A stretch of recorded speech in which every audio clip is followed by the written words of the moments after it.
Hello बच्चों, तो चलिए इस प्रश्न को पढ़ते हैं। यदि a और b का समांतर माध्य a की घात n प्लस b की घात n बटा a की घात n माइनस एक प्लस b की घात n माइनस एक है, तो n का मान है विकल्प a 0, विकल्प b 1, विकल्प c माइनस एक और विकल्प d इनमें से कोई नहीं।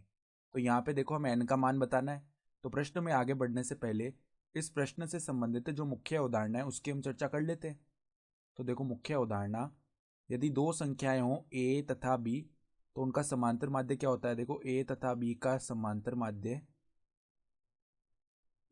माध्य कैसे लिखते हैं हम, बराबर में क्या आता है, a प्लस में b बट्टा में 2 आता है। तो देखो सवाल में हमें समांतर माध्य क्या दिया हुआ है, a की घात n प्लस b की घात n बट्टा a की घात n माइनस एक प्लस b की घात n माइनस एक।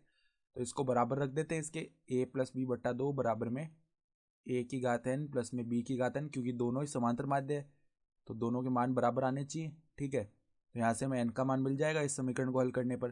तो वज्र गुणन कर लेते हैं। यहाँ से देखो a गुणा होगा पहले a की घात n माइनस एक से, ठीक है, प्लस में a गुणा हो जाएगा किससे, b की घात n माइनस एक से, प्लस में b गुणा होगा a की घात n माइनस एक से, प्लस में b गुणा हो जाएगा किससे, b की घात n माइनस एक से। वज्र गुणन कर रहे हैं, फिर देखो 2 गुणा होगा a की घात n से, प्लस में 2 गुणा होगा b की घात n से। ठीक है, तो अब देखो क्या कर सकते हैं हम यहाँ से हम देखो a की घात n माइनस एक गुणा a क्या हो जाएगा, a बन जाएगा, क्योंकि घातें मतलब आधार जब समान होते हैं तो घातें जुड़ जाती हैं। ठीक है, तो यहाँ पे देखो 1 माइनस एक शून्य हो गया, यानी a की घात n बनेगा ये केवल। ठीक है, प्लस में ए बी की घात n माइनस एक, प्लस में b a की घात n माइनस एक, और यहाँ पर भी देखो आधार समान है, घातें जुड़ेंगी, तो ये क्या बन जाएगा, b की घात n बराबर में 2 a की घात n प्लस में 2 b की घात n। अब सभी पदों को उस तरफ ले जाते हैं, तो 2 a की घात n माइनस a की घात n, ये तो a की घात n बन गया। ठीक है, तो a की घात में n आ गया। फिर देखो प्लस में 2 बी की घात n माइनस बी की घात n, ये b की घात n बन गया।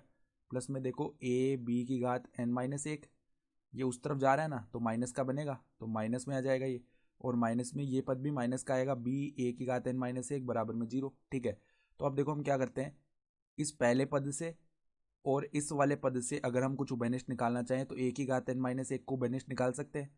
तो अंदर हमारे पास में देखो क्या बच जाएगा, अंदर हम देखें तो यहाँ पर तो a बच जाएगा और माइनस में यहाँ से b बच जाएगा। ठीक है, फिर जो बचे हुए दो पद है उनमें से अगर हम b की घात n माइनस एक को उभयनिष्ठ निकालें तो यहाँ पर तो b बच जाएगा, यहाँ पर हमारे पास में क्या बच जाएगा, देखो एक तरफ से तो b बच गया और एक तरफ से हमारे पास में क्या बच जाएगा, a बच जाएगा बराबर में 0।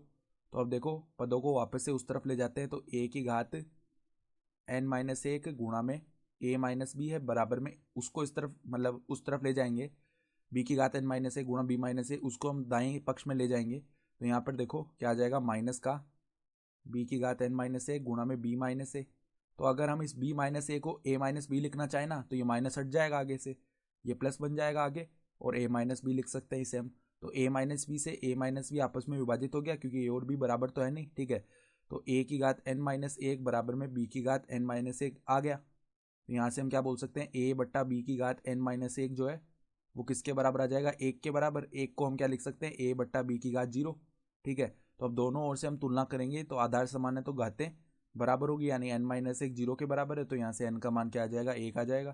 तो n बराबर 1 आ गया, अर्थात विकल्प जो b है वो हमारा सही विकल्प हो गया। तो आशा करता हूँ कि आपको ये प्रश्न समझ में आया होगा। धन्यवाद।